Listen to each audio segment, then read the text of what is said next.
Hello and welcome to the View from Mayor Brown podcast. This is a fortnightly podcast series for employment lawyers and HR practitioners which highlights developments in case law and legislative changes of importance to UK employers. It is presented by Nicholas Robertson, the head of Mayor Brown's London employment team. The time spent listening to these podcasts can count towards your CPD requirements, and at the end of the podcast we will explain how to get in touch if you wish to claim CPD points or if you have any comments or questions. Hello and welcome to podcast number 69. In this podcast we're going to be discussing, only two cases this week, and then I thought by way of doing something slightly different, we'd provide a summary of the employment-related issues in the main party manifestos. I'm going to resist the temptation to provide extracts from L. Murray, the Pub Landlord's Manifesto.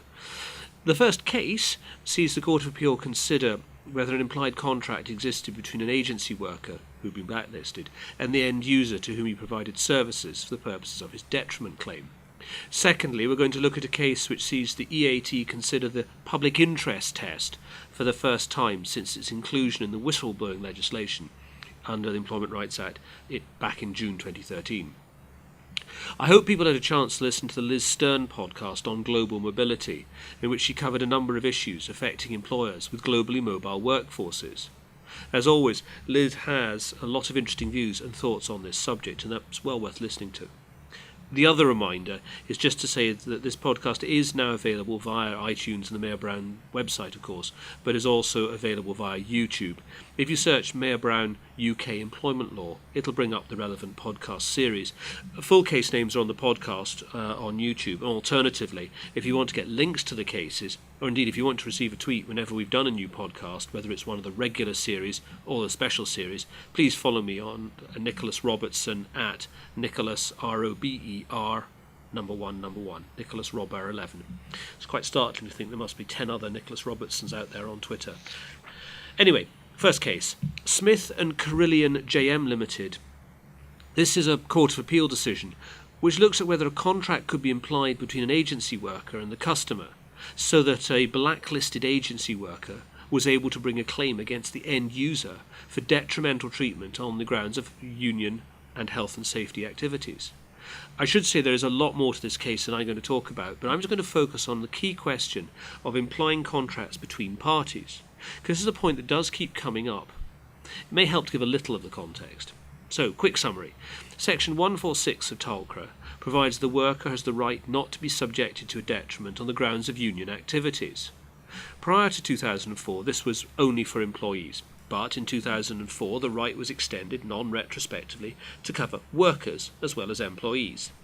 Under Section 44 of the Employment Rights Act 1996, the provisions relating to the right not to be subjected to a detriment on the grounds that you'd been carrying out designated activities in connection with reducing health and safety risks at work, that right to protection only applied to employees. Agency workers, of course, often don't have an express contractual relationship with the end user to whom they're providing their services. In previous case law, an employment contract, it has been said, will only be implied between the end user and the agency worker where it is necessary. There's a necessity test. What are the facts here? Mr. Smith was an agency worker who provided construction services to John Molam & Co. John Molam & Co. later on in the story were bought by Carillion.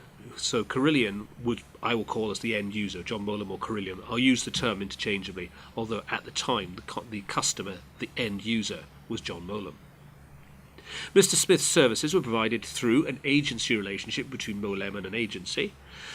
Mr. Smith contended he'd been subjected to detrimental treatment, both by virtue of his trade union activities and his health and safety activities, and that this detriment had come about because Molam had provided information about him to an organisation collating effectively a blacklisting database. And you may have seen stuff around this in the press recently.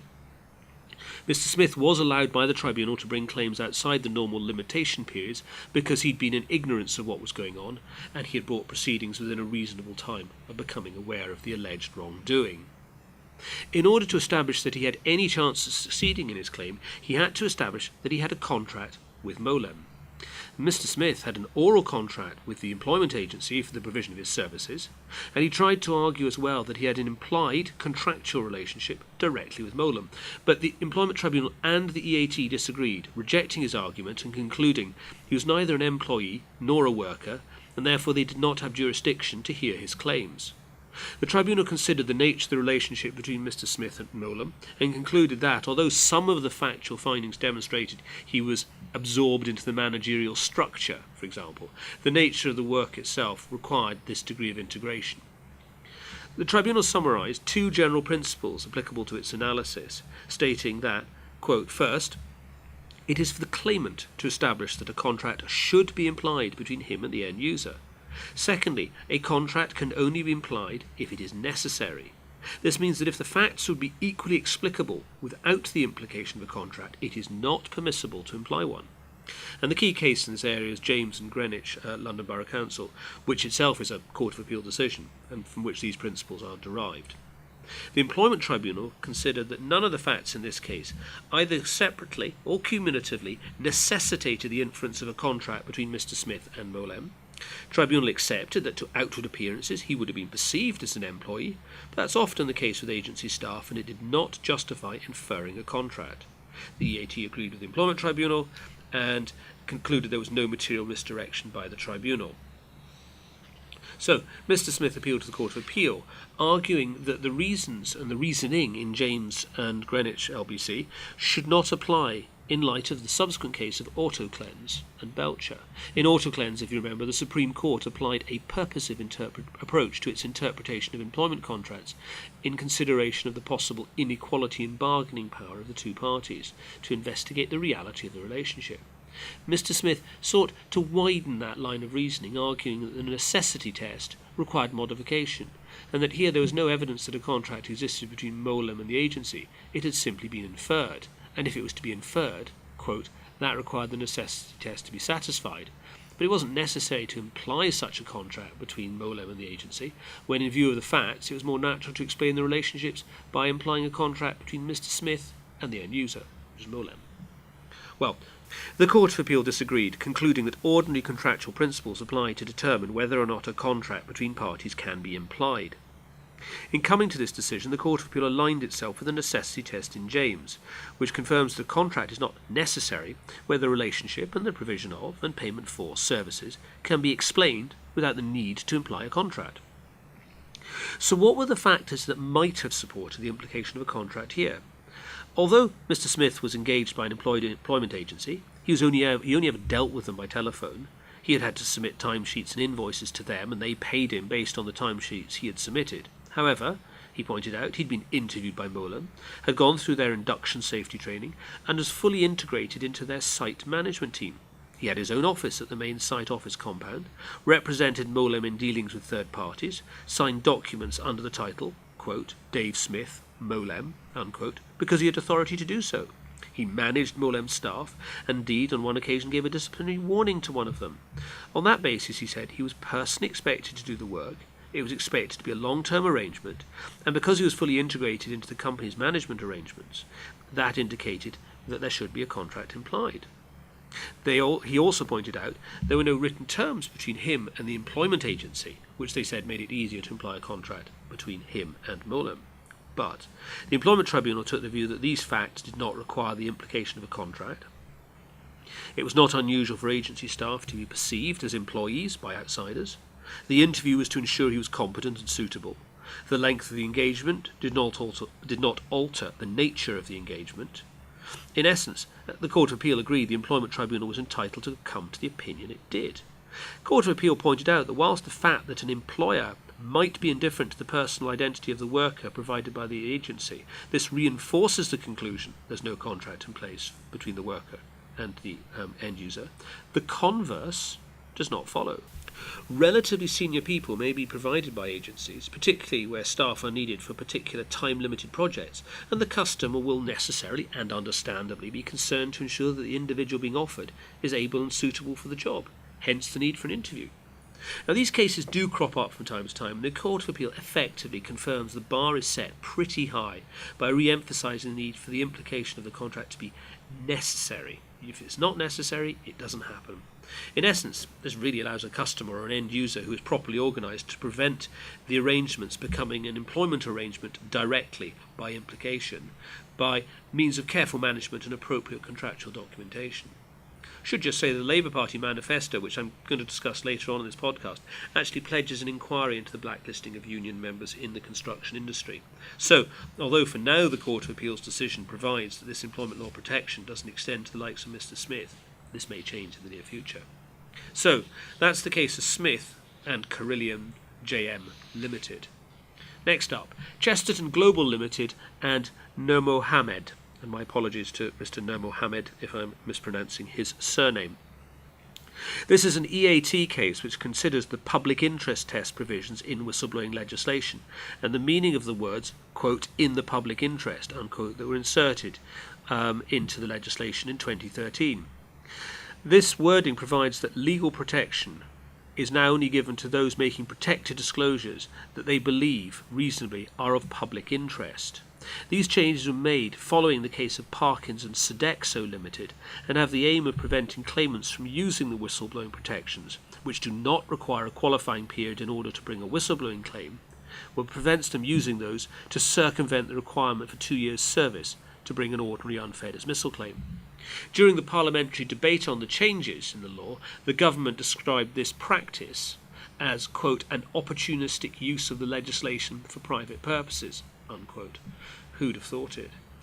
Well, in order to qualify for the protections afforded to a worker under the whistleblowing legislation, the protected disclosure made by the worker must have been a qualifying disclosure within the definition of the legislation. This involves the disclosure of information which the individual reasonably believes they are disclosing in the public interest. It's not necessary for the whistleblower to demonstrate the information being disclosed is factually accurate or true or in the public interest, just that they subjectively believed in the particular failure and that disclosure was in the public interest. Indeed, the belief could subsequently turn out to be wrong and they would still succeed in their whistleblowing claim.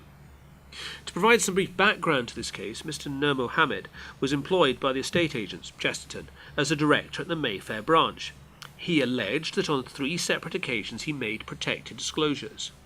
In these protected disclosures, Mr. Nur Mohammed identified that he believed that Chesterton was misstating its profit and loss statements and carrying out deliberate manipulation of its accounts. He believed these inaccuracies had the result of affecting earnings, reducing the bonus and commission payments payable to, in his estimation, about 100 senior Chesterton employees, including, perhaps not coincidentally, Mr. Nur Mohammed himself. And I should make it clear before I go any further that the Employment Tribunal did not determine whether or not the accounts were actually misstated. The Employment Tribunal found that, on the facts, all 3 protected disclosures took place, and that the disclosures conveyed facts and information, and conveyed that there had been a breach of a legal obligation on the part of Chesterton, in the opinion of Mr. Nur Mohammed. On the topic of whether these protected disclosures were made by Mr. Nur Mohammed in the reasonable belief that they were in the public interest, the tribunal identified that this was the first case to test the proper meaning of public interest. The tribunal held that it cannot mean something which is of interest to the entirety of the public, because frequently only a section of the public would be directly affected. The tribunal concluded that where a section of the public would be affected by these inaccuracies rather than simply the individual concerned, i.e. Mr. Nur Mohammed here, this is sufficient for a matter to be in the public interest. The tribunal also factored into its decision that Mr. Nur Mohammed had referred to the whole of the London central area and asked Chesterton to re-examine other central London office accounts.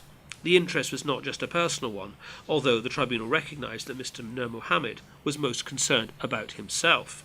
The tribunal therefore concluded that at the time he made a disclosure, he had in mind that about 100 senior managers could be affected, and this group of 100 senior Chesterton managers were a sufficiently large group of the public to amount to the disclosure being made in the public interest.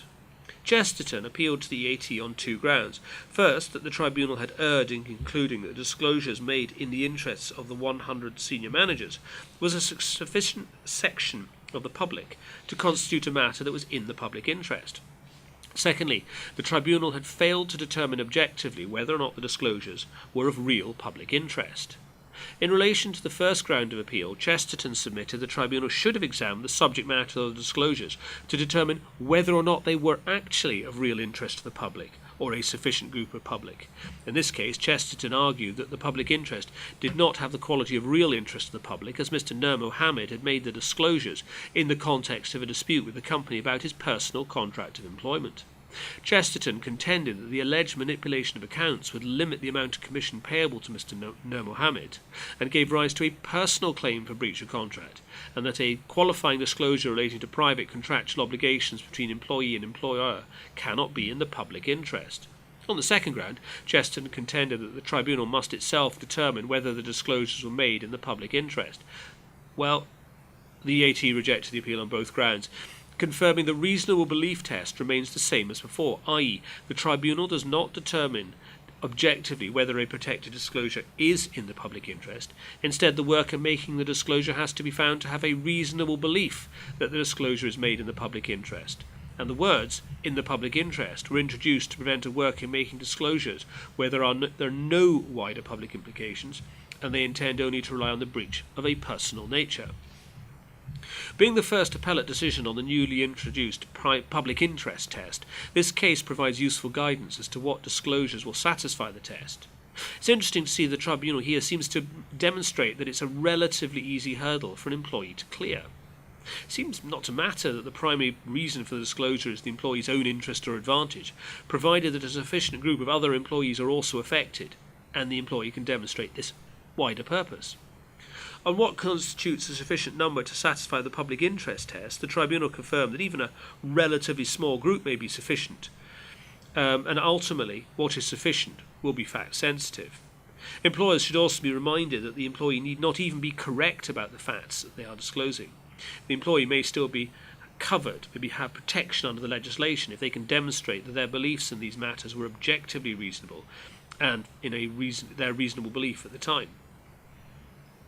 The fact the individuals themselves stood to benefit from the point of concern because they too were covered by the same pay arrangements did not stop it being in the public interest for him to make this disclosure. The other point was the tribunal will look at the state of mind of the person making the disclosure at the point at which disclosure was made. The tribunal said that the purpose of the change in legislation was to do no more than prevent a worker from relying upon a breach of his own contract of employment where the breach is of a personal nature and there are no wider public interest implications.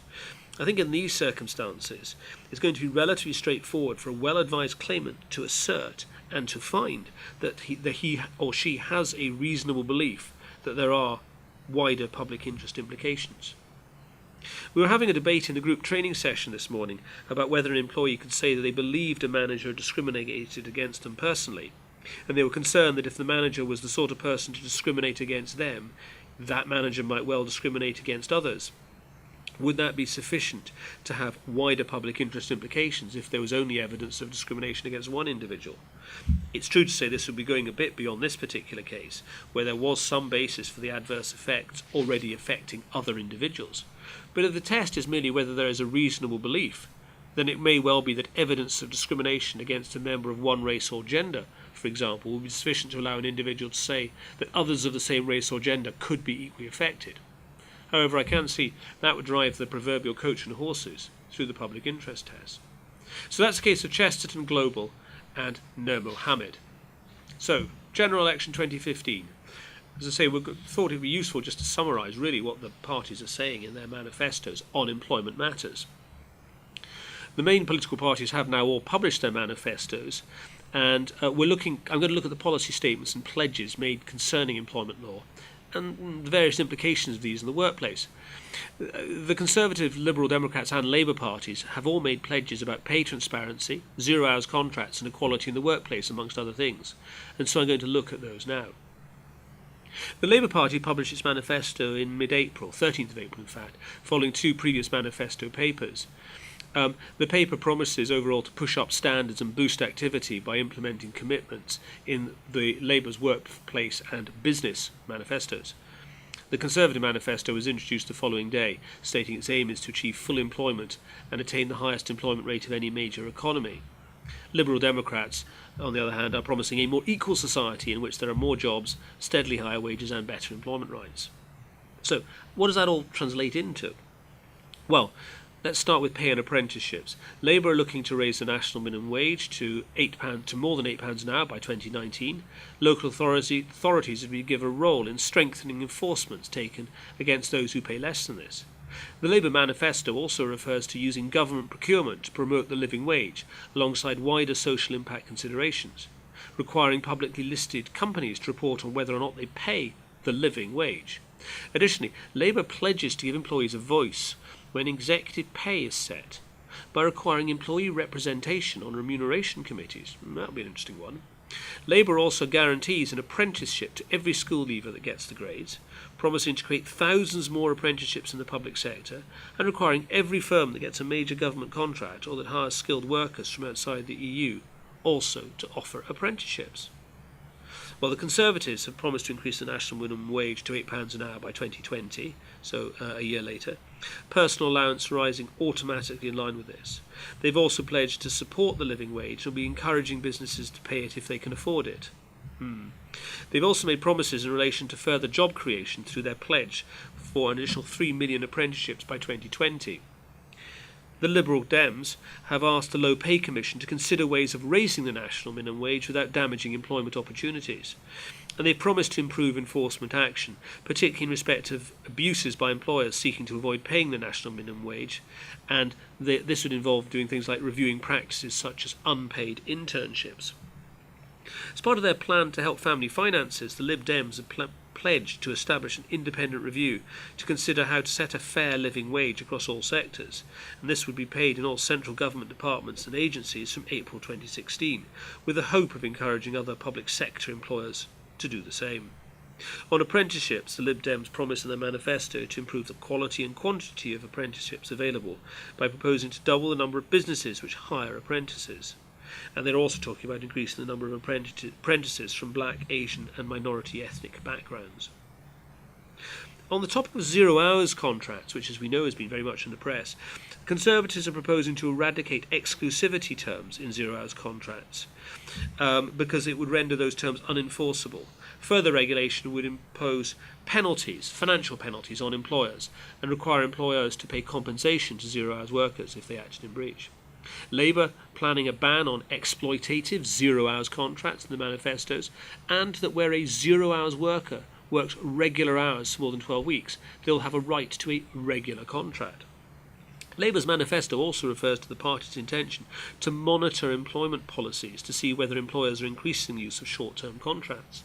Lib Dems promise to eradicate the abuse of 0 hours contracts by giving workers a formal right to request a fixed contract, and their manifesto details their plans to consult on introducing a right to make regular patterns of work contractual after a period of time.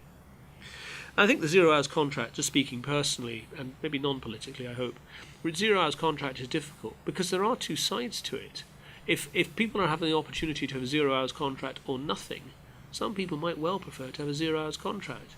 So in that context, I think the discussion, which tends to see these things in black and white terms, may be insufficiently balanced, weighted. It'll be interesting to see what happens.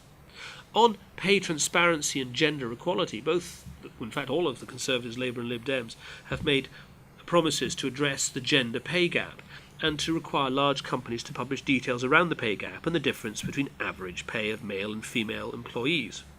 Labour have also pledged to improve the link between executive pay and performance, promising employee representation on remuneration committees, as I mentioned, requiring companies to publish the pay of the 10 highest paid employees outside the boardroom, as well as the ratio of the top earners' total pay compared to the average employees.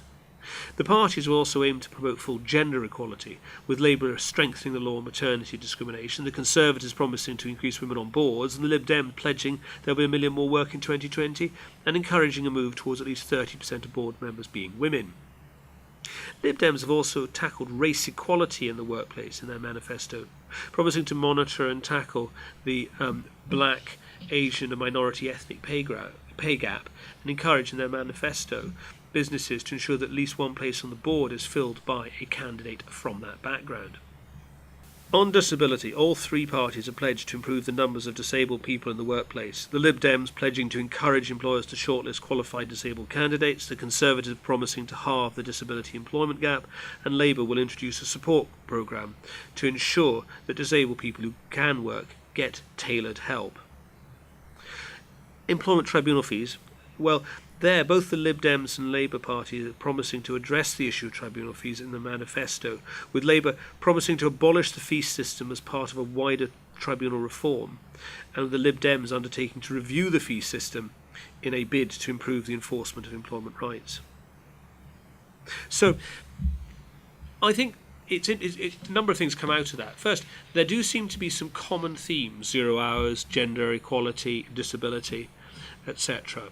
Parties may be taking slightly different approaches, but not radically different in many cases. It does make you wonder why, if everyone's in agreement on these things, it can't happen without the need for it being launched in the party manifesto.